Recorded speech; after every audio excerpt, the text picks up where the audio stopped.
Most people who are entrepreneurs or creators, like that's what they want to do. They want to create change or solve problems. And so when you look at the world, like if you asked what would be absurd in 10 years time. So, okay, it's 10 years time, we wake up and what do you want it to be? Just like, man, it was absurd that we used to do that. So something I say is like, for me, I want it to be absurd. I want my grandkids to be like, you did what? Like, yeah, so we used to work in these little cubicles where we hated it and we sold all our time, our most precious resource, for a paycheck. Like, I want our grandkids to be like, that's so weird.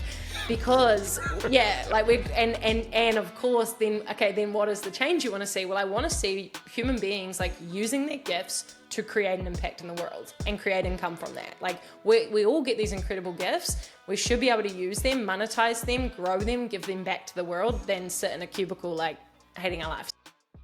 Hey, I'm Joe Fier, and welcome to the Hustle and Flow Chart podcast. This is where we talk all about building businesses so they give you the freedom and fuel for your life. I'm not here to help you build $1 billion business, but I am here to help you create a business with systems that work for you so you can make more money than you need just by working part-time. You know, I was a chronic hustle mode kind of guy, and I want to share my experiences and mentors I've met along the way to help you reframe things to be the most effective as an entrepreneur. I wish I had this guidance and insight when I was younger, so that's what I'm doing here for you. Please share and enjoy. You know it, I know it. 2023 is almost done. It's crazy. 2024 is almost here, but we still have Q4 to rock and roll and make the most out of this time. That's why the new HubSpot Sales Hub is here to sync up everything inside of your operations, your team, and allow for collaboration to happen along the full customer journey so you're not missing a beat. And I'm talking about workspace, you know, your analytics, everything's reporting across the board so everybody's clued in and delivering as you should, bringing in more revenue. So with this whole thing, there's an AI platform they just rolled out, a conversational platform called ChatSpot. This thing's gonna help you write copy using AI, generating emails, posts, so much more, all the stuff that you'd have to manually do. Well, that's different now. So tons of integrations, 1,400 plus, tons of ways to integrate features into your workflow. So this is something you wanna definitely look into right now for Q4. So now's the time to go make a switch to HubSpot Sales Hub over at HubSpot.com/sales. All right, we're going. We're doing this, and I'm so excited to dive into this conversation. We were just chatting right now, right before hitting record. This is like the topic of kind of expanding how we do things in our business and going from kind of like doing everything ourselves to something where we can leverage others, but really it's like lead ourselves into and others into a space that it's of growth and not doing it all ourselves in business and life. And this is a common theme actually in this podcast lately. And I'm so excited that Lisa Fier, I got to give her a shout out, connected the two of us.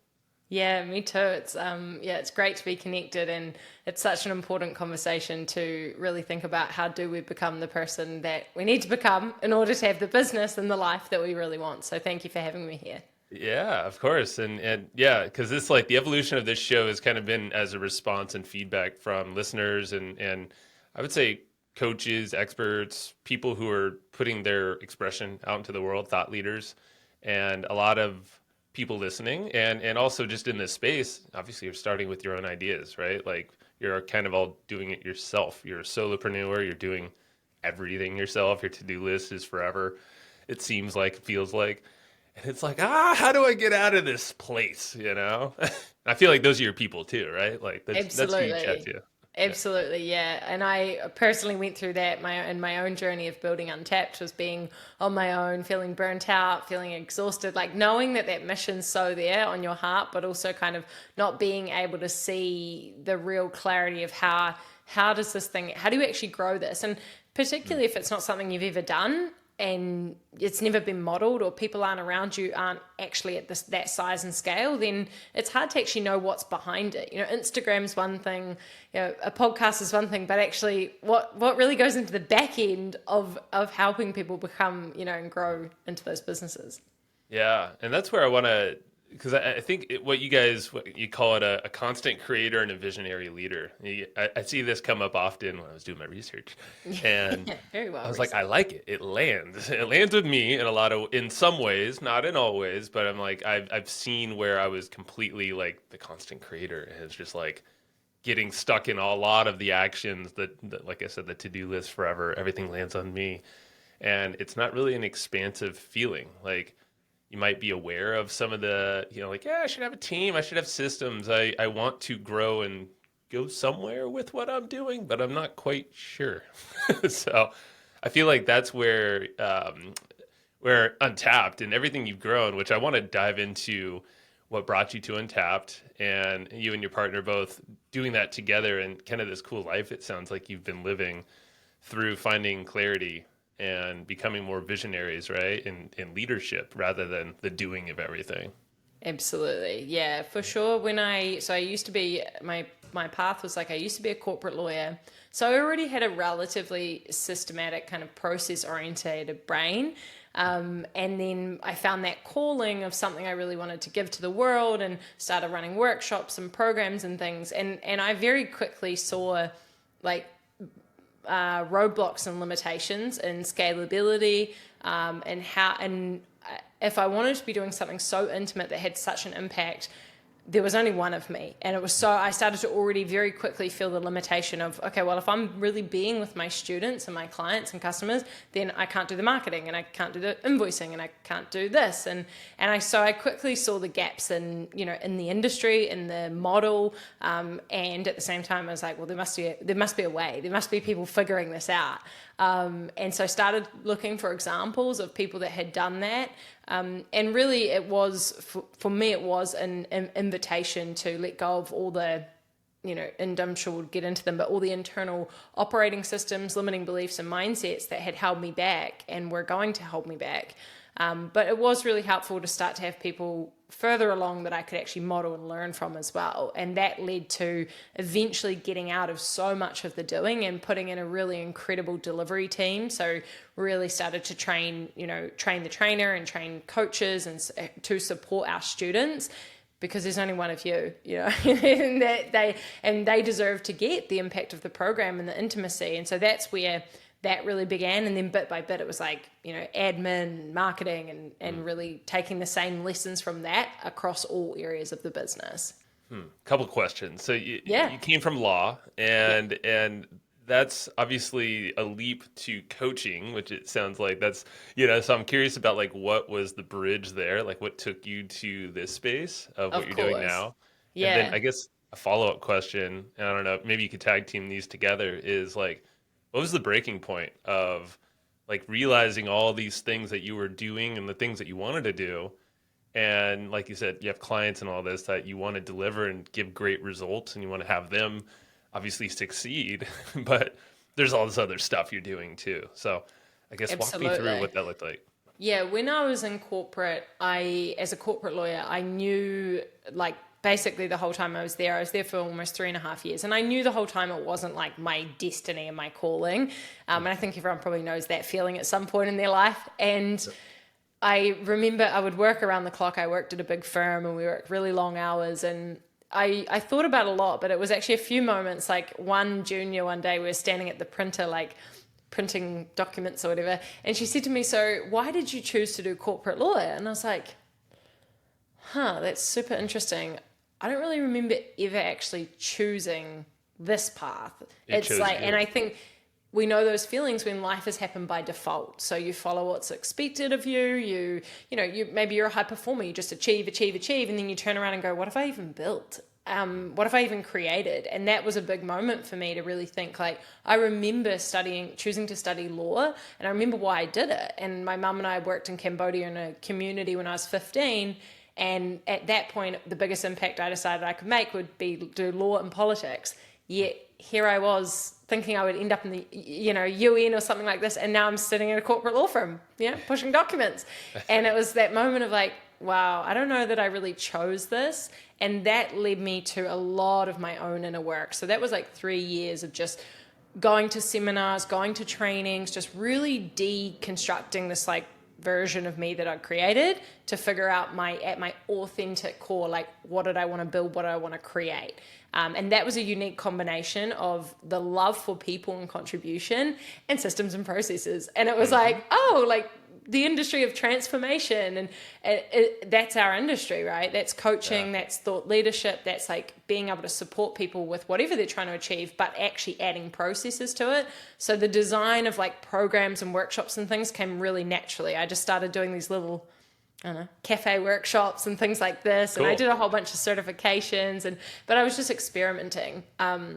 And so that's what led to that change. And it was a very daunting, like that time in my life was terrifying. You know, it was, everyone thought I was just like, they were like, what are you doing? And coaching industry in New Zealand 7 years ago, like, and that was even earlier that I got into it. But 7 years ago when I decided to resign from law, it was like, that wasn't a thing. There wasn't that many coaches, and particularly in New Zealand. So at that moment, people were just like, what? And I felt like I was just walking across, like to the edge of it, just like the abyss. Like I was like, I don't know, but it was very intuitive. It was just like leading me every day to just keep following that. So yeah, that was intuitive. Like you tapped into something in you. Obviously you realized, oh, this thing chose me, this corporate life. And because I had a very similar feeling. I was doing corporate stuff too. And there was like this moment, it was like a light bulb went off and like, I can't do this anymore. Like I'm going to be a zombie by the end of, if I stick here another 30 years or whatever, I'm going to be like not loving life or anyone else around me. So it's like, can't do this anymore. Got to pull the plug. Exactly. Yeah. And it's so brave, like acknowledging everyone, you know, who does do that. And at that moment, you know, stepping into entrepreneurship that way feels, you know, pretty daunting. So it's brave. Yeah. Yeah. So this is interesting. So New Zealand, different market than here in the US. I'm in San Diego. So there was like an abundant amount of coaches. Like it was easy for me to jump in. I'm like, these are my people. And so how did you find your people? You brought people together, it sounds like. So you were almost like the initiative, the person, the spark of that out there. Walk me through that. It was pretty rare, pretty scarce. There was a few things happening. Like if I went on the internet and searched things, I would find a few people. But there was someone I ended up hiring as a business coach. I saw like an event she was running, and it was just a panel. And at that time, Alexi Panos and Preston Smiles, who are thought leaders, and you know, they were based in LA, Austin. They'd come to New Zealand to run an event, and they were all doing this panel. And I walked in, and it was like for that first moment, I saw someone younger and someone more relatable doing like elements of what I felt the desire to do. And it was just like, wow, okay, that's possible. So there were little ripples happening, but in terms of the actual culture scape in New Zealand, very, very, New Zealand experiences a thing called tall poppy syndrome, which you've probably heard of, but it's basically like, you don't want to be too successful and you don't want to stand out. And that's why I love hanging out with Americans. Like even Lisa was like, get that Forbes article on your website, like get it on your email. And it's like, I was like, oh, because it's just not what Kiwis are like. New Zealanders are like very just, you don't play anything up too much. So at the time, having a coach and doing personal growth was not cool, and it wasn't something you would be proud of. Like if you did it, you did it in private. And when I did market research, people were like, I don't think I need a coach. And if I did, maybe I'd pay them $40. And also I don't want anyone to know, like I would never be doing that group stuff you're talking about. So at that moment I realized like, not only do I like need to expand my identity, but I'm about to go up against a culture, like a whole cultural change. Now, New Zealand's small, like we're 5 million people. So you can make a wave pretty quickly, which was really fun, right? We ran trainings all across New Zealand, and it got to the point, there was like over 500 women went through one of our particular programs. So 500 people in a population of 5 million starts to ripple. And it was a moment, I think 2 people were at a dinner table and they mentioned the program, and then someone else went for a job interview, and the guy interviewing her, his wife had done the program. And it was such a cool moment to be like, that was what I really set out more to do, because I'd been traveling to America and Australia and meeting all of you beautiful people over there who were like on this buzz and this vibe. And so my commitment was really to take some of that home, which was pretty cool. Yeah. Oh, you did. Yeah. And you spread it. And it's like, it's weird. In my mind, I feel like, man, that sounds so tough to do, but you had this spark in you and you saw what's possible in America and beyond. And it's almost like it's awesome to be that spark, the one that is really letting that ripple out there. Because that's what fires me up. It's like, how do you express your true thing and then help others find that and then do that for themselves? And that's exactly what you did out there. And Yeah, exactly. It was so super, cool. super cool. Yeah. So, I mean, now I know you guys have traveled the world and like you've taken the show on the road, it sounds like. um, let's see, because yeah, I guess talk about it scaling that because it's tough. I mean, you obviously did the groundwork and, yeah, I mean, like it's, so walk me through how you scaled Untapped and how, because I want to relate this back to people who are obviously going through something similar themselves. And I want them to kind of picture themselves in your shoes in a way.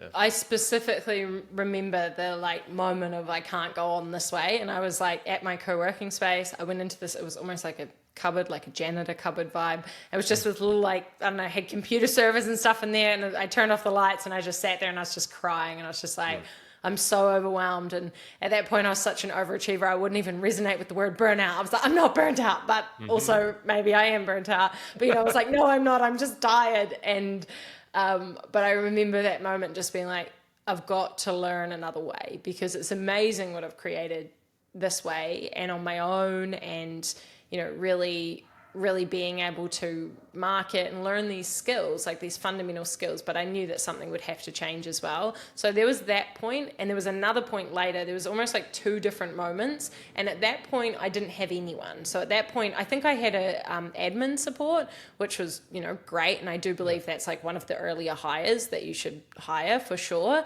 and that was awesome, and that was me realizing like, okay, what does it look like to actually grow this? Is this scalable? And how can I build something that more aligns for me and is going to, and that was really connecting to the vision, the customer, like really dialing into who exactly you want to help and how you want to help them. So at that point, that became the moment I was like, okay, it is really working specifically with these high-performing, ambitious women, helping them transition out of their careers and into something they really love, whether that's entrepreneurship, it often ended up being, but and so then I built multiple programs and I really built out that value ladder. And I think that was the first time I really started to think about my business model, not just per hour, not just like, on that total hamster wheel, but really think about the longevity of the business and dialing into exactly who it was. Because at that point, I was also helping a lot of people in a lot of ways. It was just kind of like everywhere, anything, speaking at events, coaching these people. And so it was really taking a moment to go, you don't have to be all things to everyone. And actually simplification now matters. And that was dialing into that one person that I really wanted to support, deeply committing to that, and then building a full customer journey and an incredible product suite and community for that one person. That made that simplified everything I was doing. Yeah, that was like one point. And I think simplification can be challenging for constant creators. You mentioned that earlier. It's very challenging. Yeah. Yeah, we're creative, right? And you'll know this in your journey. It's like we just love building and creating things. And it's awesome and it's fun. And then it's not. And you're like, wow, I've built a lot of stuff. And so I think simplification is a skill and a mindset and something that you learn over time is that simple is better. And that even looking really deeply and going, maybe some of that was rooted in scarcity. Maybe I thought if I had 25 offers, which is, often constant creators come to us with a PDF of 25 offers. Here's my resume of things that I can offer you. And yeah, it's like grasping at straws all over because I think it is a scarcity rooted thing. And I think it's one of the toughest things to do is to really refine where to focus and trust yourself, trust everything, what you put out into the world, because I feel like if you put it out there and can clarify what it is you do, who you serve, the specific things to solve and let people in, that's a ripple in itself. And then that can create obviously inbound if you're connecting with the right people, ads. I mean, it helps with all sorts of different ways to expand your message, and that's exactly what I always start with my training is like, who's in the terms of podcasting, it's who's your target listener avatar and really refining who it is, demographics, psychographics, all that, like picture them, It's like the boring work. I remember doing lots of business trainings and that was always in it. And I was always like, like kind of ignoring it. And I think that's quite common in the beginning because I think I think we talked about scarcity. You maybe want to serve everyone. And one of the greatest mantras I had is just like one purpose, but many missions. So for example, Untapped, my expression in the world, how I coach, what we've run, it's iterated so many times, but the one purpose stays the same. It's like helping people access their truth, their potential, and then the missions of how it's done. Well, that's been through so many iterations. That's like the woman transitioning from corporate, now supporting, creators to really build out their business and scale.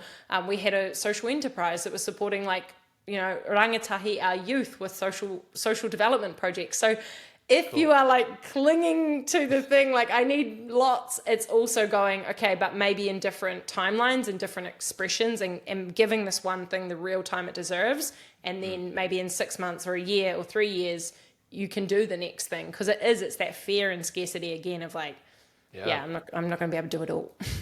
I like that. It's like seasons of our lives. We change as people. The older we get, there's different priorities and things that light us up, and then we learn more if we're receptive to that feedback and asking for it.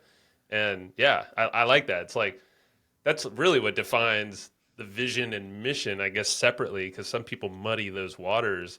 And maybe we could talk about this because I know a big thing you guys talk about is clarifying all of this because it opens up so many doors. But it's like, your vision can kind of be the same, but your mission can change or at least like shift a little bit depending on maybe the seasons you're going through. Yeah, exactly. And when you do that, like be willing to just let things go and focus, because I think we, naturally we're loss averse animal. We don't like losing things naturally, human beings. So we just collect all these domains and all these versions and don't worry, I've got a workshop on that. And it dilutes the potency for your community. It's like the number one line we say is like, if you confuse the customer, you lose the customer, right? Mm-hmm. You get these people coming in their world, the moment they can't tell what you are, they're just like, I don't know, like my partner and I were walking up the road the other day and this new coffee shop came in and you could just see it was like a specialty coffee store, it was like, oh, that's nice. Like, and the guy's like from New York, like, and we were like, oh, and we don't see that a lot here, like in Portugal and Lisbon. And we were like, nice. And then like 3 doors down, this one opened that is like, we don't know what's happening there. There's like some coffee happening, there's people drinking, they're selling clothes, like there's a lot happening in the store. And Dee was like, see, they thought, oh, we'll be everything. That's such a good idea. And then you naturally detract all of these possible customers simply by confusing them. And it just, and it's really our inner stuff that gets in the way, I think. Yeah, if you're everything, you're kind of nothing because you get lost in the weeds there. Big announcement here. The Hustle and Flowchart podcast is now the newest podcast on the HubSpot podcast network. They're the audio destination for business professionals. It's exactly why I joined the network, to expand what we've been doing here, making business the fuel for your life, not the stressor or the burnout. We want to build fun and make business a big part of who we are and our expression out to others. So you're going to expect a lot more curated guests and that sync up with this mission. Also more topics and episodes from me.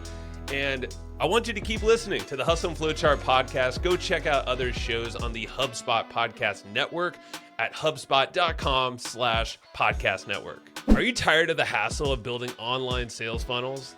I get it. And you started your business for freedom and not to be chained to your laptop all day long. And thankfully, there is an all-in-one platform that makes this process super easy so you can start attracting customers online. It's a tool called Kartra, and it has every tool you need to grow. So every Kartra account comes stocked with a bunch of done-for-you campaigns that are designed, connected, and written for you. All you got to do is customize them to your liking, and you can launch a fully built sales funnel in minutes. So make marketing easy on yourself. Visit www.hustleandflowchart.com/Kartra and snag a free 30-day trial of Kartra. And again, that's hustleandflowchart.com/KARTRA. What are some ways, and I know you have a whole exercise and feel free to shout it out. I think it's like a freebie that people can jump into where you can help clarify your vision and mission, yeah, and basically everything in between. But walk me through some of the principles that you guys start people through, because I feel like it's perfect timing right now.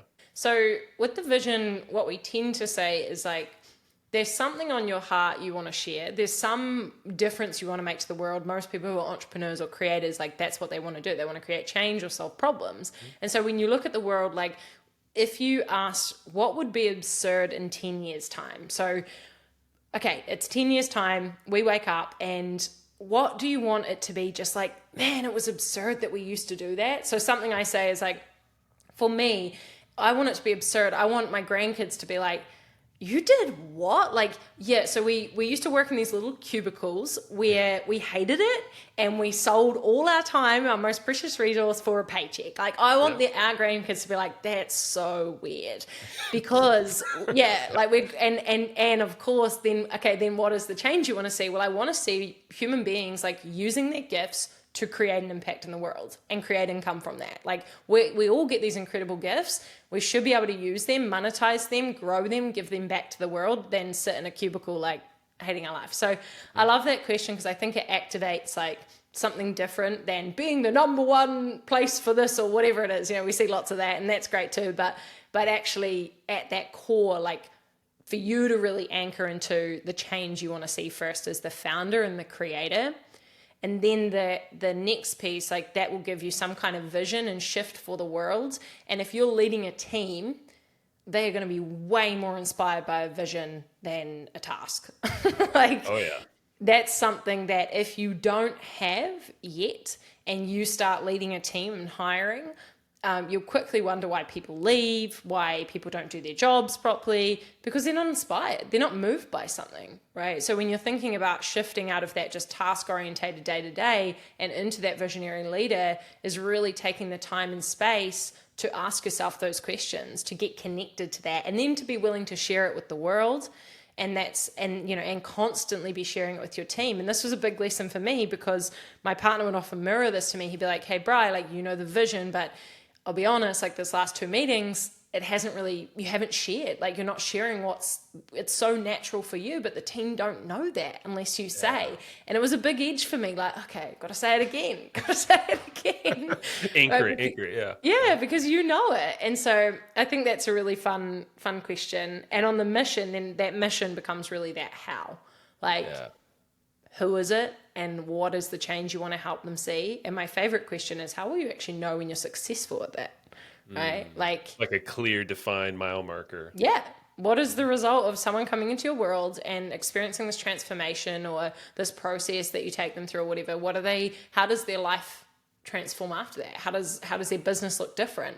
What are the characters, the traits, the skills, the outcomes that they would have achieved in that time? And really getting clear on that, because that starts to go into like your offer design and, you know, how you communicate what you do to people. Your vision's great to enroll a team and get that emotional buy-in, but the mission is critical for just clarity of like, it's this person, we do this, and this is the outcome. Yeah, it's greatly important. So a couple things.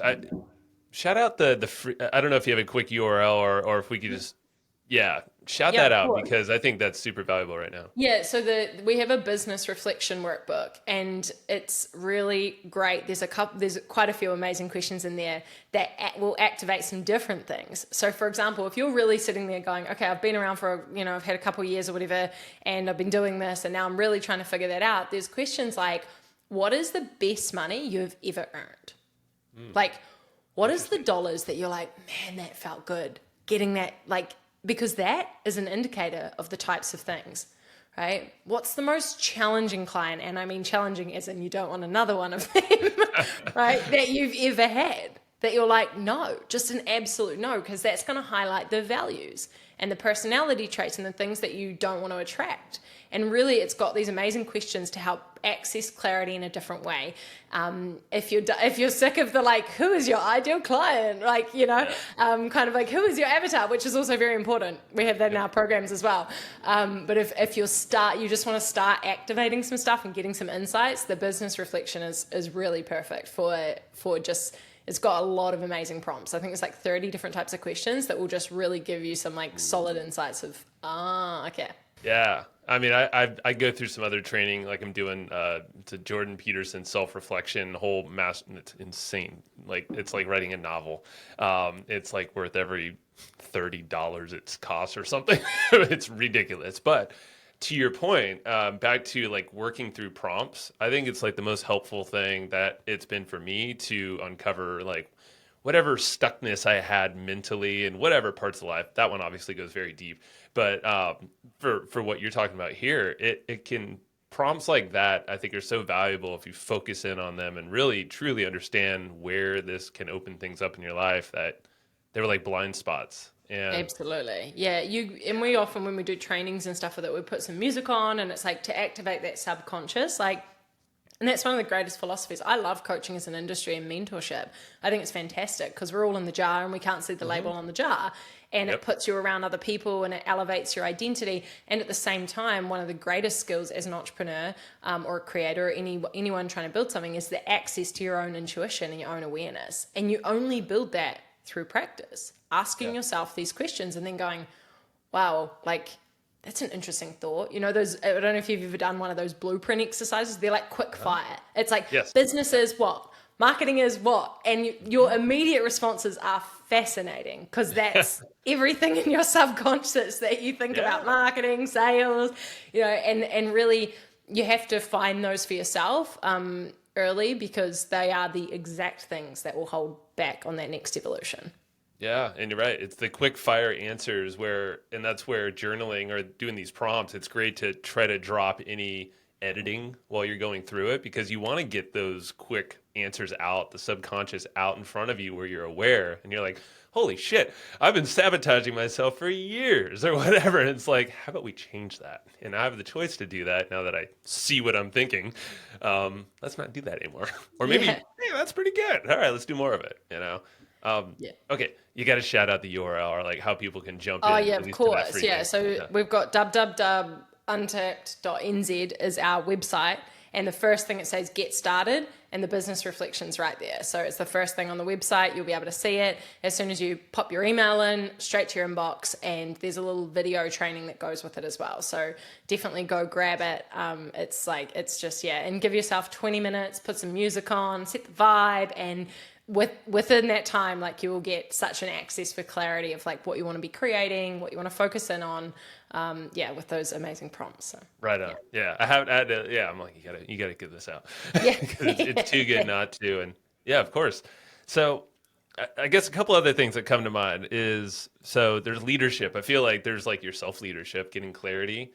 Sounds like everything is kind of working backwards, like all things. It's like know where you're headed and then kind of give yourself these milestones or kilometer stones, whatever you want to call it. It's like ways to get there. But it's like that's for yourself. And you mentioned leadership. That's a big piece. And it's not just task oriented or you're going to just be like turning people over all the time. I guess the point here is you're going to need help. You're likely going to need help with people, systems. That's part of people as well. And money comes up in this whole conversation and getting out of the whatever money mindset that you had before. So, I guess some blockages. I'm curious of like what comes up. What have you seen in terms of all of that stuff to try to hit some of these initial goals? Yeah, I think so. Having worked, we've worked with thousands of different creators and coaches through that like transition and that journey.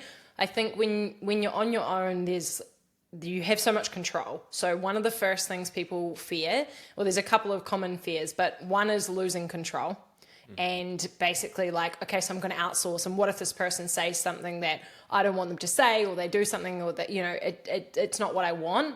And on that, the main thing to remember is like, you're not just like, okay, you do everything. You can still put in what we call feedback loops and quality control, right? So sign off the social media or sign off things until you start to build trust with that team member. And really then looking at also, there's a little bit of ego there sometimes when people are like, oh, no one's going to do it quite like me. It's like, there's a lot of that. What are you talking about? Right. Yeah. And it's like, I think that special pedal syndrome or whatever we call it is like special snowflake. That's it. It's just getting really honest. Like there's people that are going to do things a lot better than you actually. And my journey with hiring delivery team, which delivery was something I love. I did make one mistake I outsourced an area I probably loved the most early, and I built about 12 coaches, an incredible delivery team, and we got an absolutely phenomenal results. So I don't regret it, but interestingly, it did push me back into an area of the company in marketing, which wasn't necessarily my strength. And so for me, that was a lesson, and is something I would say to people early, is instead of just listening to someone say, you should hire this person or this person, take a moment, do what we would call an energy audit, which you're probably familiar with, but track what you do for a week, 5 days, and really look at what are the tasks I'm doing every day and give them a category. And it's just simply zone of genius is the things I love, I lose track of time doing, I just could flow and go for ages. Zone of excellence is like, you're good at it, you're really, really good at it, but also it kind of after a while drains you. Zone of competence is like, you can do it, but you're not that strong at it and it's tiring. And then incompetence is like, you really shouldn't be doing it. And for me, that's like design stuff. I really should not ever be designing anything. I can tell you something looks bad, but I don't know how to fix it. So, that exercise is so powerful, because then I think instead of copying who everyone else is hiring, or your friend hires this person, oh, can I have the role description? And copy pasting, which I think people do early because they're not so confident. You actually get to curate a role that is so dedicated to supporting you in the company for what you actually need. And I think that early as well is really important, because then you get a few core team members that are like solidly doing these roles, and you hire the right people, right? Then it's like, cool, I look at this role. Now, what's the type of person who would do that role, right? And then that's finding the right person in the right seat.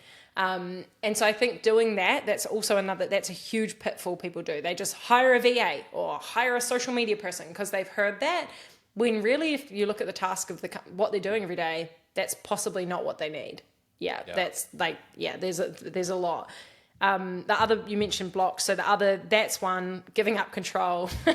Someone can do it better than you. And also a blind spot I had, which was basically what pushed me back into marketing, was that I thought like, who on earth would want to post on my social media every day? Like, are you serious? And so instead of outsourcing that, I just kept doing it. So there is a little bit of a blind spot, not realizing there are people who love to do that stuff that you don't love it. And you want to find them. Yeah. And the next thing that people say is that they can't afford it, or they're afraid to invest that. I think numbers naturally can freak people out and become overwhelming. My journey with numbers is like, I couldn't read a spreadsheet. I didn't have a maths background at all. I was always written word. And once I have like one Excel that is just my everything, basically. Yeah. And you only need one blueprint of that. If you want it, you can message me on Instagram and just say like financial blueprint or something, and I'll send it to you, because I'll send it with a video, because once I learned that little Excel, I understood our finances, and everything financial became so easy. It's just literally your projections, your overheads, your profit, right? It's very basic. But once I put everything into it, all the expenses, and I do this with people often, they go like, oh, I can't afford someone right now. I just can't afford someone. And then we do this little Excel, and like I did this with a student the other day, and she had a really, really solid ops person working for her who was looking at taking a full-time role. And I said, look, how much do you want to keep this person? She was like, oh, she's amazing. And I was like, cool, you should hire her full-time. She'd be your first full-time hire. She was like, just like panicked. And then I was like, get up your financials. She opened them. We looked at her revenue. I mapped out what at her current rate a full-time salary would be. And she was like, I think I can do that. I can do that. I just have to like land this one client next week. And then, oh my God, I could have her for a whole year. And I was like, yeah, it's a lot easier than you think, right? And you really quickly realize like all those little tasks you were doing, if you were in your zone of genius, how much value you would be able to bring to the company. Not even just sales, but value. So I think those are huge, is actually like, instead of just being blocked by, I can't afford it. It's like, how much would that actually cost?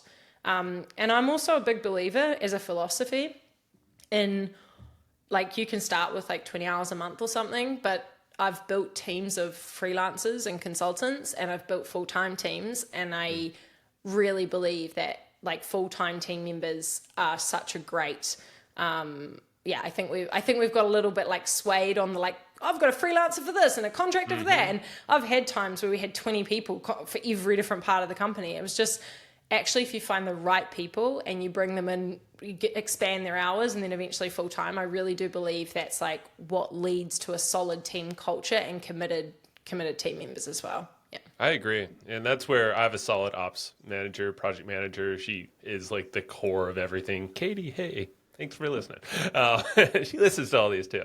And yeah, it's just more and more like if you have that solid person, that's like an extension of you. It's an extension of the vision. You're obviously chatting with them very often. And in terms of leadership, like just think of how that's going to help all of us as business owners to expand that vision even further. It's that ripple effect starting within the company that we have. And yeah, that's going to help with hiring folks. You know, they'll know the messaging, how to write those descriptions, how to filter, and really how to communicate that vision to them so you have bigger buy-in. When we talk about leadership as well, I think so many people there's a misconception of what it means. And you've obviously got that relationship with your ops person where she's fully empowered, right? She's just like, and that's what you want to create. It's like, instead of, oh, I have to be at the top and delegate, like you do have to learn how to delegate. And most of us are really terrible at delegation, but at the same time, it's like, you want to create other leaders. You want that, like that's true leadership, is having other leaders around you. And that looks like, giving them full autonomy, trusting them, creating super clear. I think one thing I see a lot is people just think, oh, they should be able to read my mind. It's like, actually, if you really want to empower this person to do it the way that you envision with your values, you have to learn how to create the system, for them to implement as well. So that's another skill set of taking, if you've done it with your intellectual property in your courses, like you can do it with your business processes, It's the same method of extracting all that little ways that you message clients and little things that you do into these systems. And that makes it so easy for someone in your team to just like run with it and really create that leader. And obviously the other huge thing is company culture with values. Like, yeah, it's a fundamental. I think that's great. And yeah, I know that's a whole deep discussion there in itself. I would love for folks to reach out to you because I think I want to see this financial sheet too, because let's be honest, knowing your numbers, like that's the core of business. Like we need to know our numbers. It's the fuel for our business. Like we need to keep the cogs turning, and it's financials. And a lot of us are so, especially the creatives in us, we love to create stuff and do things and stack stuff and, think, oh, what if I did this, or who, connected it here or whatever. So, I think you said reach out to Instagram. So like, yeah, of course. Yeah. You can drop an Instagram. We're at Untapped HQ. So that's the Untapped Instagram. Just message like financial blueprint or something. If you're listening to this, I'll know what it is. Everyone on our team knows what it is. It's like, it's the thing, right? And every student when they join has to first do that. It's like one of the second things they do in the program. So drop a direct message and we can get you the template. You can make a copy for yourself. And there's a video training where I walk through how to put in all your numbers. So it's gold. And it was super cool. The other day, I was at this big, very high level mastermind with a bunch of like financial modeling and people running $100 million companies and things. And I was like, okay, what is everyone using for your financial modeling, like profitability analysis and stuff? And they're like, Excel, just one good Excel, And so, yeah. And I was like, it was cool because sometimes I think we think like I'm going to need something new, and maybe you will, later on. But it's so perfect to like just get everything in front of you and really see the breakdown of what's happening. I think it's perfect. And yeah, we don't need to overcomplicate things. Really, should really be a few key numbers, right, that we need to pay attention to, but we want to pay attention to them because we want numbers to go up typically. Some numbers go down. But the point is pay attention. It's all about awareness and not being scared of these things, because I know I've been guilty of that. I'm not typically the one that loves to dive into financials, but if I understand them, if I am aware of them, then I have a goal, I have motivation and clarity of what the heck we're doing. And then, like you said, it's probably a faster way to start getting help and realize, oh, that those patterns, those mental or money patterns that I had from the past for whatever reason, don't have to stay with me. Of course, yeah. And it makes hiring decisions easy. Subscription creep in online businesses is very real. Like when you start realizing you're spending like thousands a month on subscriptions, you're like, wow, okay. So you've got to see that stuff as the leader, right? And It really does help as well with if you're trying to decide what programs to double down on, because it shows you immediately, like, this is the data, this is what's working, this is what it's costing us, and it really does help a lot with all decisions. And I think all of us probably know those, like 3 a.m. you wake up, you're like, this thing or that thing or the tax bill or whatever. And so if you're not across your numbers, you have more of those kind of nights. When you know your numbers, you're just like, you're pretty relaxed, you're pretty solid. Even during, economic times right now, it's tough out there. I knew exactly who we could hire, how long, how much we could pay them, the runway of like revenue for a year. And it's just, it's literally what helps you sleep. So yeah. Isn't that like what the definition of anxiety is? Literally like just not knowing what's going on, or like this unknown. It's like, well, if it's good, even if it's bad, it's like you have an idea and you can make a plan. So yeah. And I think the one other mistake people make is thinking their accountant will help them with their numbers. And the thing I always say with that is like, your accountant is retrospective. Like, you've had a great year, now give me all the receipts, and like, there's your tax bill. That's a retrospective. When you're an entrepreneur and you're a visionary, you're looking forwards. What am I projecting? What are we creating? What's our revenue goals? Who can we hire? So it's a totally different energy to go from at the end of the year being told how much you made to future forecasting and creating. 100%. Yes. All right. Well, so many great resources. I'm going to link them all in the show notes and make sure that they're very accessible, because Bri, you've been amazing, and I can't wait to hear where people go with this. So I guess give me one more shout out to your site and everything, and maybe any final messages or parting words here for everyone. Of course. So we're untapped.nz, still rocking the NZ domain. I love it. And on Instagram, we're untappedhq. So feel free to message on either of those, get the business reflection on the site, message on Instagram. Would love to hear, any insights that you got from this conversation. Of course, pass on the financial blueprint. And final words of wisdom is like, you can learn anything. I think when we're trying to scale or grow our business or step into these new territories of leadership, it can be really daunting, and a lot of people feel like an imposter or feel like giving up. Or I remember all the moments crying, like, I don't know how to hire people, I don't know how to manage people. And it's like, just generosity with yourself. Like, you shouldn't know, because you're learning, and you can learn anything, and it's pretty cool collecting these new skills as you go. So just staying that path and getting, listening to resources like this and getting mentorship is so important. Yeah. Cool. Well, thank you so much. And I know you have a podcast as well, so dive into the show over there.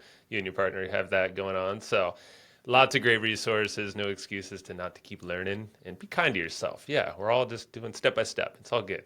Got exactly. Yeah. Awesome. Thanks, Joe. Awesome. Thank you very much. All right. That's what I got for you today. And remember, it's not all about living to work. It's all about working to live, if you need to do the work. But work can be fun, and it should be fueling for your life. So if you enjoyed what you just heard, if you got some nuggets of wisdom that you want to share, or you're just noodling on right now, please go tell others. The way that people find this show and how you can help others get their aha moments is through word of mouth. So if it is telling your friend, telling your family, sending an email to your list, writing a review, or whatever it might be, everything helps. So thank you so much for listening to the Hustle and Flowchart podcast, and I will see you next time.